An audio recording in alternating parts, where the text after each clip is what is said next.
안녕하십니까. 저 역세권 랜드의 이기로입니다. 요즘 폭염에 어떻게들 지내십니까? 너무 덥죠? 네. 오늘은 그 지산 지식산업센터에 대해서 영상을 한번 찍었습니다. 왜 그러냐 하니까 요즘 갑자기 그 지산에 투자하신 분들이 너무 많이 연락을 하셔가지고요. 이걸 어떻게 좀 해결했으면 좋겠다. 그래서 이 부분을 일일이 다 상담하기가 힘들어서 영상을 한번 찍었습니다. 영상을 진행하기 전에 우선 부탁드리고 싶은 거는 지산도 마찬가지입니다만은 투자하기 전에 이렇게 좀 상담을 하시면 참 좋겠는데 이미 다 벌어진 다음에 이렇게 상담을 하시니까 좀 많이 안타까운 부분들이 있더라고요. 그래서 영상을 들어보시고 대처를 하시기 바라고, 영상을 들으신 다음에 괜찮다 생각하시면 구독 한번 눌러 주시고요. 요거는 그 미사 강변 스카이폴리스, 아주 지산의 아주 대표적이죠. 뭐 아주 좋은 걸로 대표적이어야 되는데 면적이 넓은 걸로, 면적이 31만 5,935.05 평방미터예요. 엄청납니다. 우리나라에서 그 지산 중에 가장 크다고 그럽니다. 사실 이 하남시에 미사 신도시가 아주 굉장히 강남 이상으로 그 번화가 돼 있는데, 그 옆자락에 이제 이러한 지식산업센터가 어마어마한 규모로 또 들어섰어요. 아마 그 운전하고 가시다 보면 보신 분들이 많이 계실 텐데, 중요한 거는 이게 다 채워지지 않았다는 거예요. 우리나라에서 제일 큰 지식산업센터가 삐까번쩍하게 지어놨는데 공실이 많다. 이거 아주 큰 일입니다. 큰 문제죠. 그래서 이런 게 이제 지식산업센터고, 그럼 지식산업센터가 뭐냐? 그러니까 이 일반인들은 모르시는 분들이 많으세요. 투자하신 분들은 물론 아시겠습니다만은 지식산업센터라는 거는 공장입니다. 아파트형 공장인데, 예전에는 그냥 공장 뭐 이렇게 했는데, 이제 그 산업이 발전하다 보니까 이제 어떤 그 IT라든가 이 지식산업이 발전하다 보니까 이런 공장이 필요해졌다. 예전에 우리나라가 그 공업시대, 농업시대를 거쳐서 공업시대, 그 다음에 상업시대, 그 다음에 이제 정보화시대를 지나가면서 이러한 그 IT 산업을 기초로 한 정보산업 지식센터 이런 많이 생겼죠. 그러다 보니까 예전에 이제 구로동이라고 그러는데 가리봉동역, 이 구로동에 아주 우리나라 대표적인 산업단지가 많이 있었죠. 구로동에 산업단지가 있고, 또 그 반월 산업단지가 있고, 그래서 전국적으로 부산에도 신호공단이라든지 많이 있는데, 이제는 그런 굴뚝 공장 외에 일반 그 굴뚝이 없는 공장들, 이게 많이 생기게 됐죠. 그래서 굴뚝이 없는 공장을 또 이 지식산업센터다 이렇게 볼 수도 있어요. 그럼 지식산업센터의 모양은 어떠냐 하니까, 아까 그 그림으로 보여드렸습니다만은 그냥 빌딩, 아파트 같은 빌딩입니다. 빌딩. 서부간선도로 이렇게 가다 보면은 이 구로동에 큰 건물들이 한쪽에 있는데, 이게 전부 다 지식산업센터예요. 그 빌딩 숲이죠. 그러니까. 그래서 모르시는 분들은 저거구나, 저게 아파트형 공장이구나, 지식산업센터구나, 이렇게 생각하면 되실 것 같아요. 그러니까 한 건물에 제조업도 하면서 또 지식산업도 하면서 정보통신산업이 이렇게 복합적으로 이렇게 되어 있다. 그래서 3층 이상의 집합 건축물이다. 그러니까 한 건물에 공장이 이제 형성이 되는 거죠. 한 건물에. 근데 이제 무슨 건물에 공장이 들어가냐? 모르시는 분은 이렇게 생각하실 수가 있는데, 현대자동차라든가 뭐 이렇게 삼성 반도체 이렇게 큰 대규모 공장은 당연히 들어갈 수가 없어요. 그런 것들은 별도로 단일 그 공장을 크게 세워서 이제 할 수밖에 없고, 이런 것들은 이제 중소공장들이 이제 주축이 됩니다. 중소공장들이 한 군데에 집합을 시켜 놓고 이 운영을 하게 되면은 서로 간에 보완적인 부분도 있고 시너지도 얻을 수 있어서 복합적으로 아주 이상적인 공장을 운영할 수 있겠다, 이렇게 보시면 됩니다. 이 법률을 보니까요, 법률로 보면은 지산이 지식산업센터가 어떻게 되어 있냐 하니까 이름이 산업 집적 활성화 및 공장 설립에 관한 법률, 아주 길어요. 이걸 약칭으로 해서 산업 집적법이다, 뭐 이렇게 하는데, 한마디로 지식산업센터라는 게 한 건축물의 제조업, 지식산업, 정보통신산업을 영위하는 자와 또 지원시설이 복합적으로 입주할 수 있는 다층형 집합 건축물로서 대통령령으로 정하는 것을 말한다. 뭐 이렇게 이제 법률에는 좀 해석하기가 좀 난해한 부분들이 이렇게 쭉 되어 있는데, 한마디로 이 지식산업이라는 게 그럼 뭐냐 이렇게 보면요, 지식산업은 이 네이버 사전에 찾아보면요, 교육, 연구, 미디어, 출판, 컴퓨터, 또 소프트웨어 개발, 정보통신, 인쇄 등 고부가가치의 지식정보 서비스 산업이다. 그러니까 다 들어가는 거예요. 그러니까 IT를 기준으로 해서 소프트웨어 개발, 정보통신 산업, 이런 게 다 들어가는 게 이제 지식산업이다, 이렇게 보시면 돼요. 근데 이름을 왜 지식산업이라고 했냐? 그 지식이 많이 이제 들어가는 그런 산업이다, 뭐 이런 느낌인데, 하여튼 그렇게 해석하시면 될 것 같아요. 법률은 이렇게 되어 있습니다. 그래서 지식산업센터가 왜 그럼 만들어졌나? 그러니까 아까도 말씀드렸는데, 산업단지의 산업의 그 구조화가 바뀌다 보니까 공장산업에서 정보화산업으로, 또 상업 시대에서 이렇게 정보산업으로 바뀌다 보니까 이런 지식산업센터가 필요로 하게 됐던 거죠. 그래서 이 산업 구조의 변화에 따라서 공장과 사무실, 또 공장을 하기 위한 지원 시설을 함께 이용을 하면은 아주 그 서로 시너지를 낼 수가 있기 때문에 한 군데에 이제 집합을 시켜가지고 지식산업센터를 만드는 거죠. 그래서 4차 산업이 발전하면서, 그러니까 인공지능, AI라고 그러죠. 요새 아주 말이 굉장히 뜨고 있죠. 생성형도 있고, 사물 인터넷, 또 자율주행차, 가상현실, 드론, 뭐 이런 것들이 이제 스타트업과 함께 수요가 이제 늘어나서 그렇게 큰 어마어마한 건물들이 이제 생성되게 된 거죠. 그래서 자금력이 이제 중소기업은 부족하다 보니까 나라에서 중소기업의 환경을 좀 개선할 작업 환경을 제공하는 그런 목적이 있는 거죠.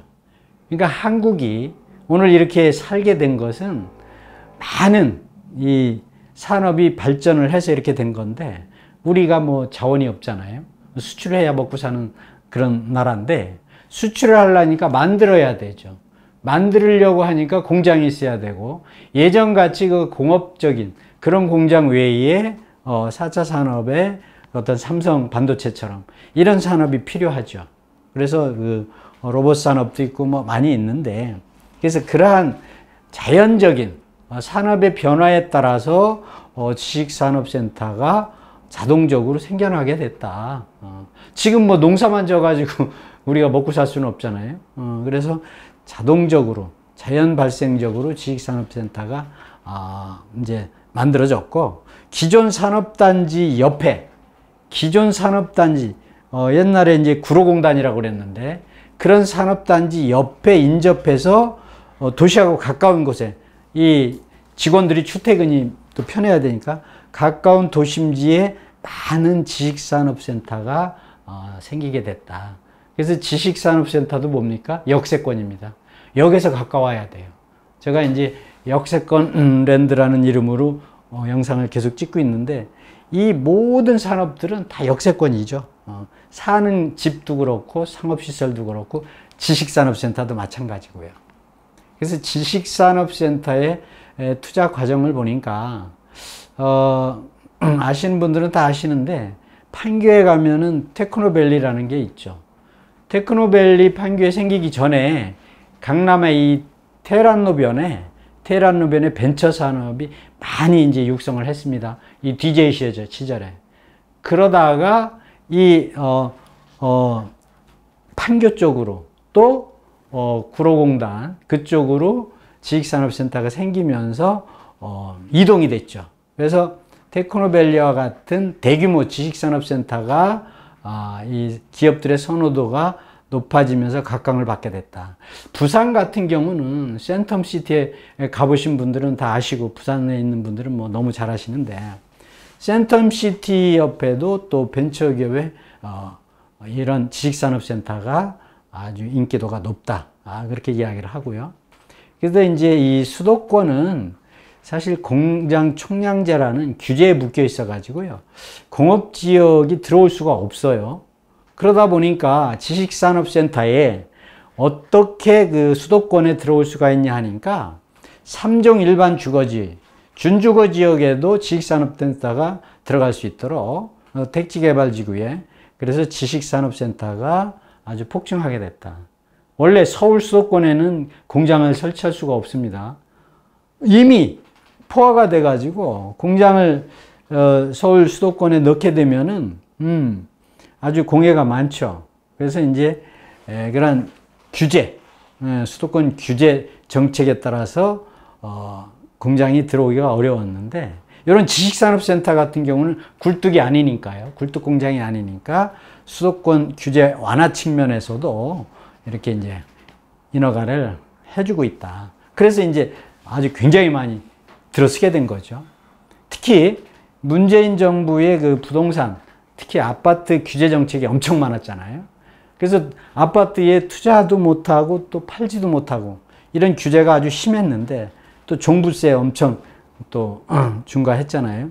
또 공시가격도 현실화하고 여러 가지 그 아파트에 투자하는데 부동산에 투자하는데 규제가 심했죠. 문재인 정부 시절에. 그래서 마땅한 투자처가 없는데 마침 이런 지식산업센터가 나오면서 투자를 하게 됐다.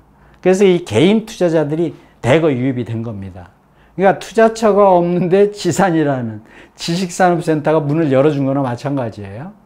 그래서 왜 그러면 지식산업센터에 투자를 하게 됐냐 보니까 그렇게 문재인 정부 때 규제가 많았는데 이건 규제가 없는 상품이 되어버렸어요. 왜? 이 공장이니까. 우리나라가 발전하려면 생산을 많이 해야 되니까 정부에서 이 산업단지 쪽에는 지원을 많이 합니다. 그래서 우선 이러한 그 지식산업센터를 매입을 하면 전매가 가능해요. 아무 때나 팔을 수가 있어요.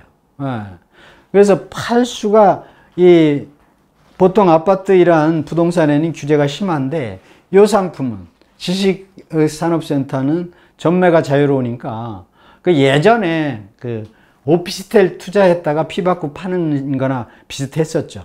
그래서 전매가 가능하다 보니까 투자들을 또 많이 했고요. 그 다음에 이게 소액 투자가 또 가능합니다. 왜냐하면은 계약금 10%만 내면은 바로 투자가 돼요.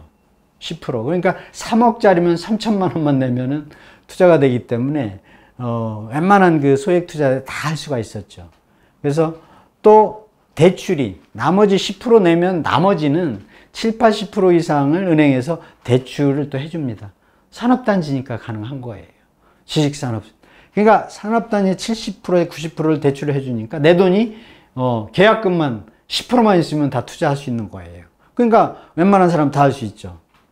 그래서 또 비주거 상품이다. 주택수에는 포함이 안 된다. 공장이 무슨 주택수에 포함이 되겠습니까? 또 세제를 많이 감면해 준다. 중과세가 없습니다, 이거는.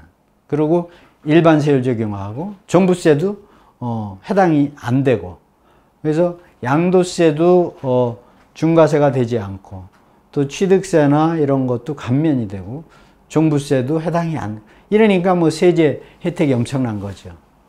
그런데 이 지금 언제 이 지산을 이렇게 많이 투자하게 됐냐 보니까 투자 시기가 2019년부터 22년, 작년 그 금리가 인상되기 전까지 엄청나게들 많이 투자하셨어요. 그러니까 이러한 규제가 없다 보니까 투자처도 마땅치 않은데 다들 이렇게 투자를 하신 거죠.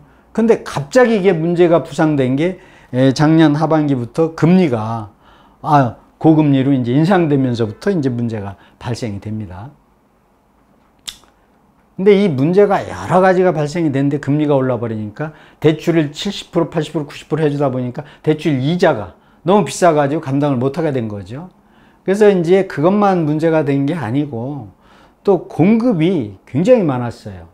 그러니까 이 분양이 잘 되다 보니까 이런 기업에서도 많이 투자들을 하셨는데 전국의 지식산업센터 숫자를 보니까 한국산업단지공단의 홈페이지에 들어가면요, 2021년도에는 공장이 지식산업센터 숫자가 1283개, 2022년에는 1465개, 한 200개 가까이 늘었죠. 또 2023년 올 7월까지 보니까 1512개, 지난달까지 또 늘었죠. 그러니까 이 계속 지금도 늘고 있는 거예요. 이게 왜 그러냐 하니까 이미 인허가를 받았고 또 신청을 한 부분이 다 포함돼서 이런데 승인을 받은 게 이렇게 지금도 이제 늘고 있다는 거예요. 이게 이제 큰 문제입니다.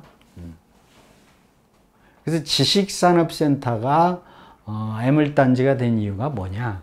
왜 그렇게 많은 분들이 지금에 와서 이거 지산을 어떻게 해야 되냐고 상담을 하시냐 보니까 아까도 말씀드렸습니다만은 금리가 저금리였을 때 최고의 투자 상품이었는데 인플레 때문에 미국에서 금리를 올리면서 우리나라도 또 올리게 됐고 지금도 마찬가지입니다만은 아주 저금리 0.5%, 1%, 2% 되던 금리가 5% 이상 오르게 된 거죠. 여신금리는 5%가 넘어요.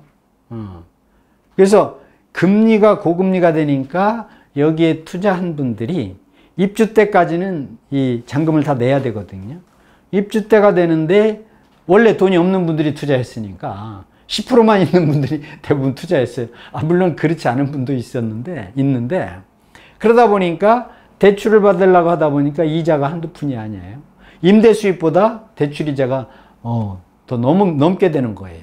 그래서 대출 이자가 인상이 되면서 이 애물단지가 됐다. 그 다음에 또 아까도 말씀드렸습니다만 공급이 너무 많이 됐다. 그러니까 가격이 이제 떨어진 거죠. 이것도 하나의 부동산 상품이니까 공급이 너무 많이 되니까 또 가격이 떨어졌는데 공급이 계속 되면서 분양이 잘 되니까 어떻게 했어요? 사업자들이 분양가를 높게 분양했죠. 이게 뭐 처음에는 뭐 한 700평당 700만 원, 800만 원, 900만 원 이렇게 하다가 서울 같은 경우는 3천만 원까지 분양했다고 그래요. 서울 같은 경우. 그러니까 엄청난 거죠. 물론 지역에 따라서 가격대는 뭐 조금씩 다 틀린데 서울이 가장 비싼 거죠. 부산도 보니까 얼마 전에 그 반도에서 기사를 이렇게 띄워놓은 걸 보니까 900만 원, 1000만 원에 분양한다 하더라고요. 그래서 제가 전화로 확인을 해봤더니 지금이 가장 싼 때다. 보통 분양한 사람들이 그렇게 이야기를 하죠. 지금 분양을 해놓으면 입주는 한 2, 3년 걸리니까 그때 되면은 경기도 활성화돼서 한 3, 400만 원 되지 않겠나. 그래서 시세 차익도 되고 또 수익도 볼 수 있다 이런 말씀들을 하시는데 뭐 틀린 말은 아닙니다. 근데 그때 가서 꼭 오른다는 보장은 없어요. 또 입주자가 다 채워진다는 보장도 없는 겁니다. 예상은 그렇게 분양 입장에서 할 수 있는 거죠. 그래서 공급 과잉과 높은 분양가가 문제가 됐다. 그러니까 당연히 입주 시점에 입주자가 나타나기가 어려운 거죠. 그래서 또 공실이 증가하고. 입주자가 왜 나타나기가 어려워? 지금 경기가 어렵잖아요. 평택만 하더라도 삼성반도체가 좀 재고도 많이 쌓이고 어렵다고 그러잖아요. 평택에 또 지식산업센터를 많이 지어놨어요. 저한테 이제 평택에 계신 분들이 많이 이렇게 그 상담을 하시는데 평택이니까 어떻습니까? 거기에 뭐 공장들이 엄청 많죠. LG도 있고 삼성도 있고 뭐 이 이 공장들이 어마어마하게 많습니다. 그러니까 공장이 많은 곳에 지식산업센터가 세워져야 되거든요. 그런데 이 상담하신 분들 보니까 삼성 반도체 바로 옆에다가 지식산업센터를 만드는 건 맞는데 그것도 진입로가 없더라고요. 진입로가 불과 한 1.5km, 2km밖에 안 되는데 진입로가 없으면 자동차가 왔다 갔다 어렵잖아요. 그니 입주 안 하는 거죠. 계약 안 하는 거죠. 여러 가지 이유가 많이 있더라고요. 그래서 경기가 풀려야만이 이 지식산업센터의 문제는 해결이 됩니다. 물론 금리가 또 떨어지면은 얼마 부담이 안 되니까 그럴 수도 있습니다만 근본적인 건 뭐예요? 경기가 풀려야 돼요. 근데 경기가 언제 풀릴 거냐? 그거는 신도 모르는 거죠. 그걸 상담을 하고 있어요, 저한테. 근데 경기가 예상외로 빨리 풀릴 수도 있고, 2, 3년 후에 풀릴 수도 있고, 5년, 6년 후에 풀릴 수도 있고, 이거는 예측하기가 좀 난해하죠. 전쟁도 끝나야 되고, 러시아 우크라이나. 그래서 경기 침체가 풀려야만이 지식산업센터가 살아난다. 그래서 이제 매물이 이제 결국은 이자를 감당할 수 없으니까 팔려고 내놓잖아요. 팔리겠습니까? 안 팔리죠. 그래서 거래도 안 되고. 그래서 지금 어떤 상황이냐 하니까 자기가 분양한 금액보다 더 싸게 내놔도 안 팔린다는 거예요. 그 이제 마피라고 그러는데 마이너스 피. 그러니까 프리미엄을 받고 팔아야 되는데 그래서 투자를 했는데 지금은 그냥 손해보고 팔려고 해도 살 사람이 없다. 왜? 경기가 침체가 돼서. 입주할 그 사업자가 없는 거죠. 입주할 사업자가.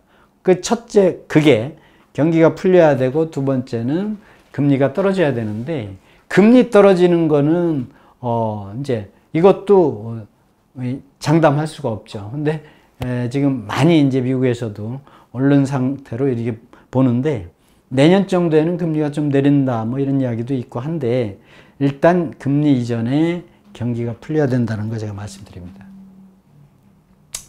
그래서 기존 투자자들은 그럼 어떻게 해야 되냐? 저한테 상담을 계속 하시는데 이거 해답 줄 수 있는 사람 없죠. 어떻게 해야 되겠습니까? 지금 2년 전에 분양을 받아서 이제 내일 모레 입주를 해야 되는데 어떻게 지금 입주할 사람이 없죠. 공실로 계속 남는 거예요. 그럼 또 잔금을 안 낼 수 없잖아요. 안 그러면 계약금 다 날리니까.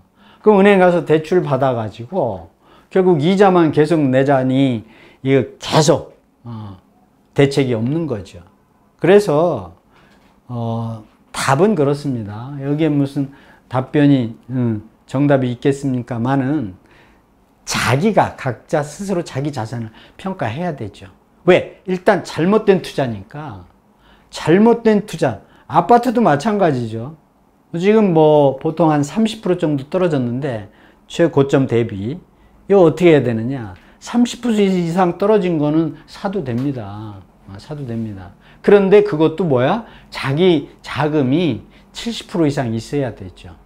그래서 항상 부동산 투자는 30% 정도, 많아봐야 35% 정도 여신을 쓰고 나머지는 자기 자금이 있어야 되거든요. 마찬가지로 지산도 너무 많은 7, 80% 이상을 대출을 해서 이렇게 매입을 하다 보니까 이게 문제가 된 거 아니겠습니까?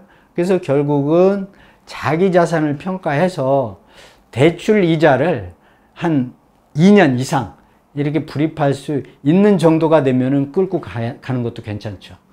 2년 이상. 근데 그게 안 되면 매도를 해야 되죠. 근데 매도 내놨는데도 살 사람이 없다. 그러면 잔금 넣고 대출 받아서 잔금 넣고 할 일이 아니죠. 그런 상황에 있는 분들은. 그래서 아주 결단을 아주 정확하게 냉정하게 해야 되죠. 그래서 답은 뭐라고 말씀드렸어요? 글로벌 경기 회복은 냉정하게 판단해야 되기 때문에 지금은 대한민국만 경기가 살아나 이런 건 없죠. 전 세계적으로 경기가 살아나서 이 어떤 투자자들이 입주를 해야 되거든요. 사업자들이. 그래서 지금은 2년 이상 미래에 경기 회복이 장담하기가 어렵다. 그래서 투자의 3원칙, 황금성, 또 안전성, 이러한 그 자기 자금을 가지고 투자하는 원칙을 계기로 해서 투자는 인문학적으로 해야지. 한 3년, 4년 전에 이 지식산업센터에 투자한 분들이 있는데, 그때도 제가 얘기했거든요. 그때는 뭐 아주 휘파람 불면서 투자를 하고 수익도 많이 나왔는데, 저는 그때도 그분들한테 얘기해 줬거든요. 어느 정도 돈을 벌었으면은 조금 빠져나오시든가 좀 준비를 하셔라. 물론 그분들은 돈을 좀 벌었습니다만은 똑같습니다. 지금 상황은. 그렇기 때문에 그분들은 냉정하게 미래를 판단하셔가지고 정리를 해야 되지 않나, 이렇게 생각을 합니다. 물론 자기 자산을 평가해서 이자를 2년 이상 낼 수 있으면 끌고 가는 거죠. 끌고 가는 거죠. 왜? 또 이 역사는, 또 이 경기는 또 회복이 되기 때문에 반드시 회복됩니다. 침체에서. 근데 그게 언젠지를 지금 모르다 보니까, 그래서 어려움을 지혜롭게 극복하시면 당연히 또 부자가 될 수 있는 거죠. 이렇게 하셔가지고 여러분들이 조금 어려우시더라도 지혜롭게 잘 풀어나가셨으면 좋겠습니다.